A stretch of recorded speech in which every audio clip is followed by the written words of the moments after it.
Alright, hello everyone. So I've decided today to do a bit of a review on one of my videos, or some of my gameplay. I've actually decided to go ahead and do the UGC Grand Finals match, the Gold Finals match, where John Madden versus Squirtle Squad. And I'm going to actually cover the specific part of where we ran level 3s. I understand there was a bit of controversy of what I was intending to do.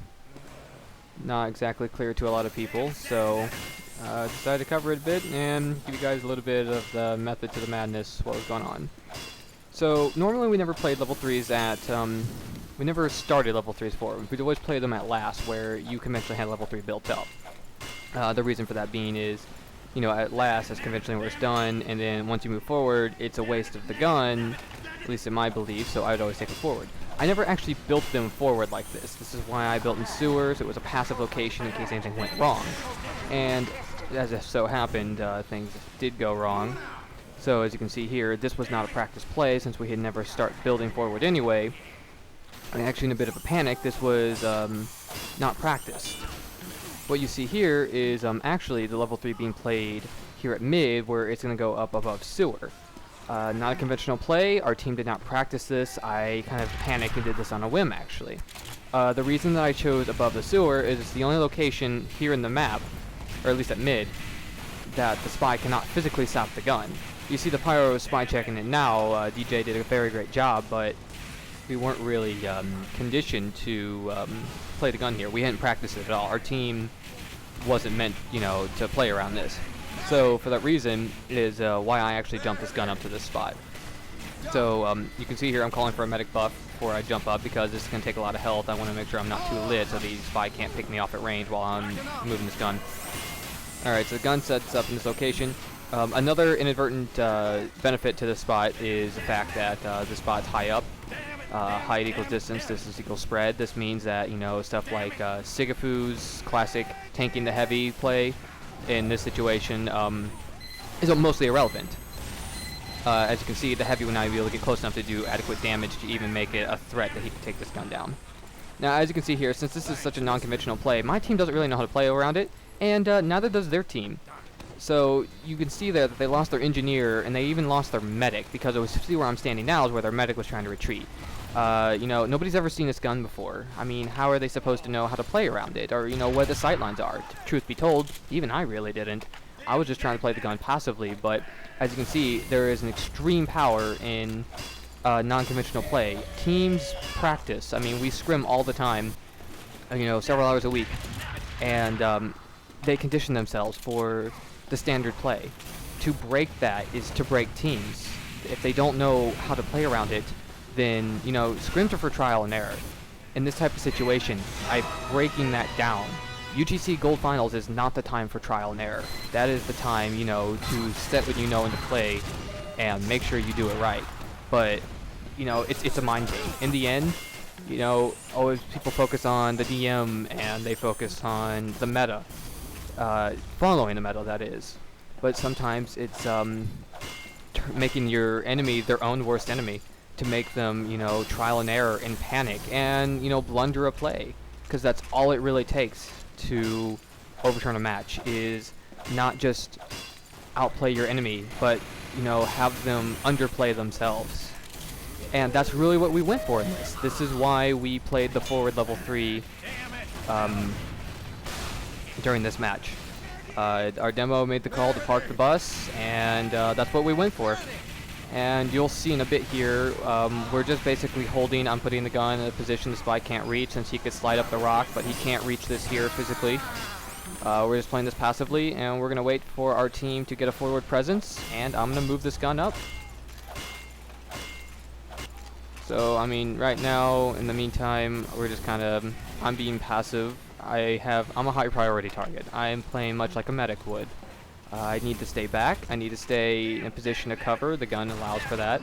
I can retreat to the team if need be, if I get heckled by spy per chance. It's tough for the spy to really attack me, though, because if he were to take a shot at me, anything other than stab, as long as I'm spy wary from getting backstabbed, he can't break his disguise open fire on me. That would be a very, very deadly attempt.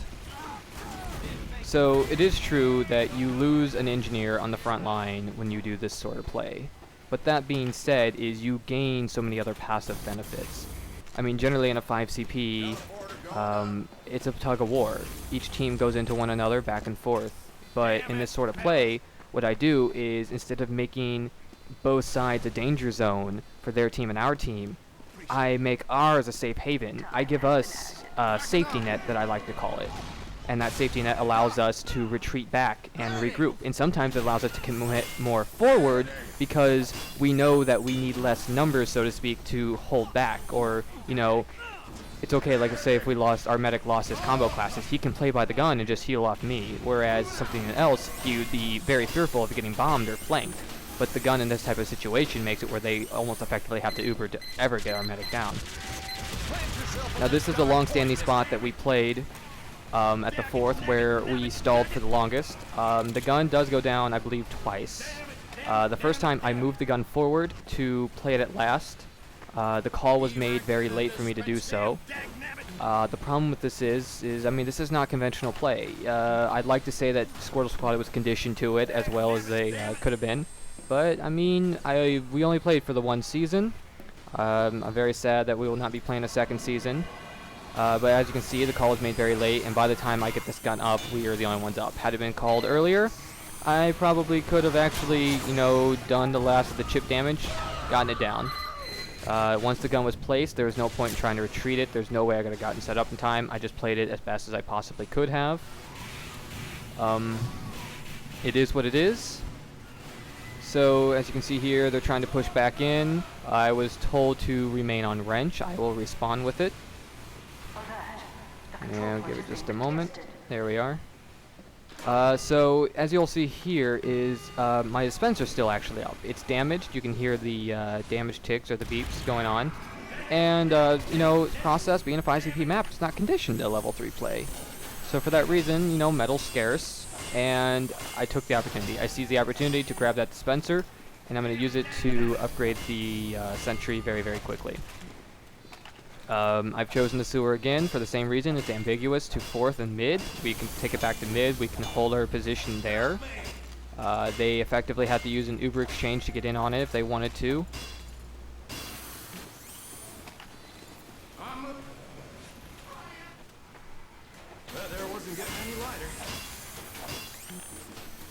Alright, so I have the gun leveled, and I'm just going to make a play to try and get back in position as quickly as possible so I can support my team and try and deny area for them.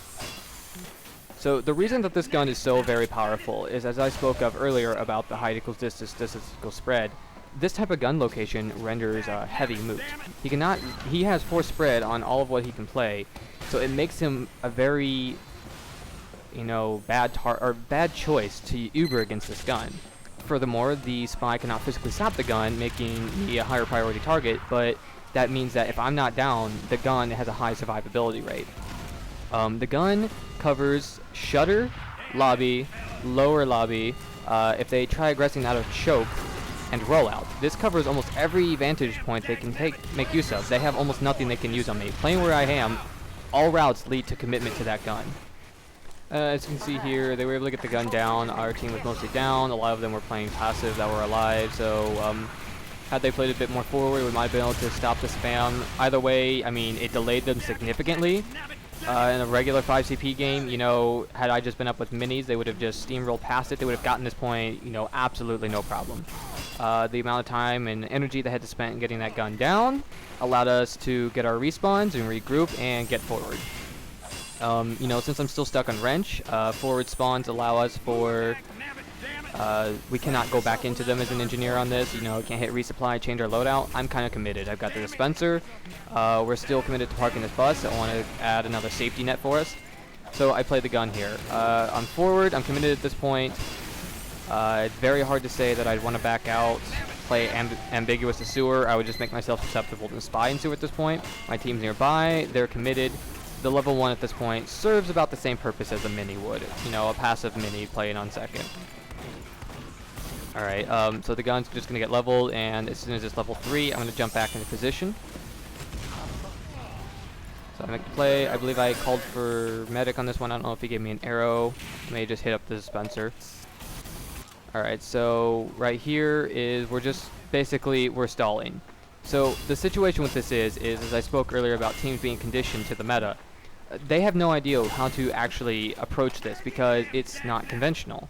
That means that, you know, they have to consider the trial and error aspect, which this is where the beauty of this gun comes from.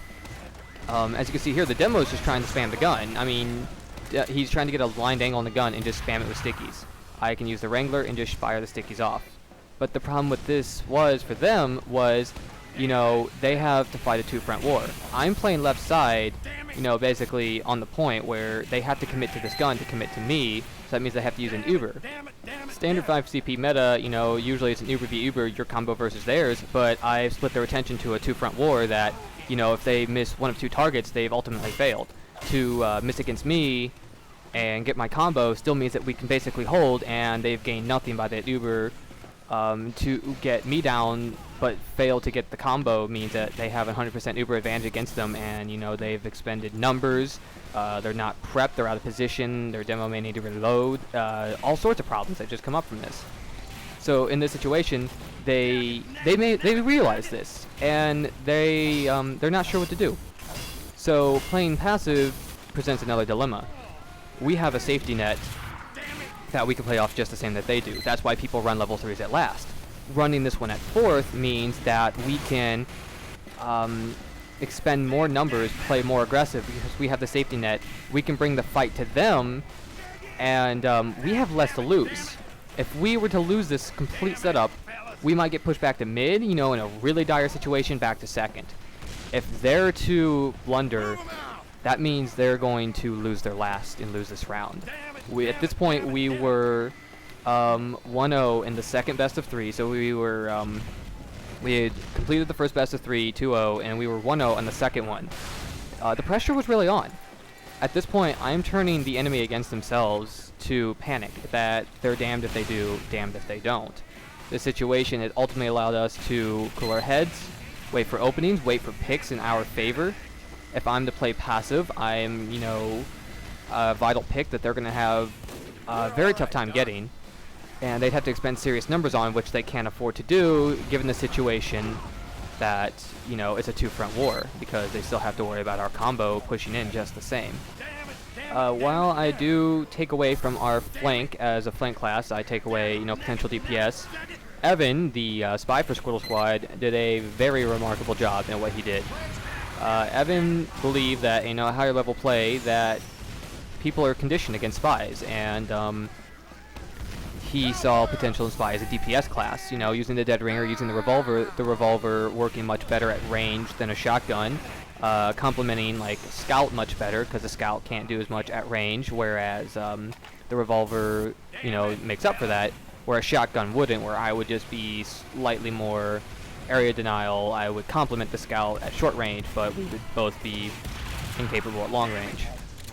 I play the distraction and the fear factor, albeit in a different way, whereas he took my role as a flank class. Evan and I actually complement each other very well in this respect, and it allowed me to play this way without really sacrificing team DPS. Evan and I ultimately switched roles, and it worked out very, very well. As you can see, I was called to bring the gun forward again, at this time mostly irrelevant. The engineer wasn't really needed to put this last together, but in a passive sense, I did play the support role that allowed us to commit more and be more confident in our commitment, where I played passively and the team knew they could throw more numbers at it, and that we had a safety net. This last capture marked the final cap for Squirtle Squad, in which we went 1-0 on process for the second best of 3. From this point forward, we realized there wasn't a lot of time left on the clock. There was no point for us to really have to cap again. We play the mid out, and the other team's very aggressive because they don't really have a lot of time. Everything's in our favor right now. We shaved a lot of time off the timer, and from here, as long as we just play it passively and don't get captured against, we will win.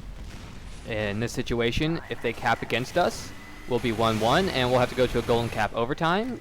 On the off chance we had lost that, we would have, you know, gone to Viaduct for our tiebreaker. So right now, everything is very comfortably in our favor. As long as we play things passively, we're going to win this. So at that point is why I went level 3s here. Even though we didn't have our second captured against us yet, I went level 3s anyway because we were just going to intend to hold last. If we could push back out, I could play the same perch spot that was played on their second rather, on our fourth, and that allowed us to just hold the game until the end. For now, we're just playing level 3s last in preparation for being able to push forward once again. Their team is very, very aggressive right now. There's only, I think, 3 to 4 minutes left on the clock. They're desperate to get this capture. It's completely in our favor. We're just going to play this passively and hold things out. With that really marks the end of the commentary segment I wanted to do for this video. Just highlighting that latter half of the round for process finals. If you want to watch the rest of this segment, you can find it on EVL TV's YouTube channel, Squirtle Squad versus John Madden. It was casted. Check it out if you're interested.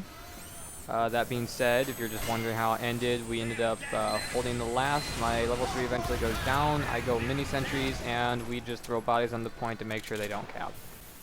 It wasn't the most eventful way to end it, but that being said, hopefully you guys appreciated the video. Hope you liked it. Give me some comments about it, what you liked, didn't like. If you'd like to see more, just give me a heads up. I'm not sure what I'll be doing going forward for the summer season, but for anything back in previous seasons, if there's any matches or plays that you'd like to see highlighted or commentated, or perhaps you even have something you want to send to me yourself, just let me know, and I'll let you know.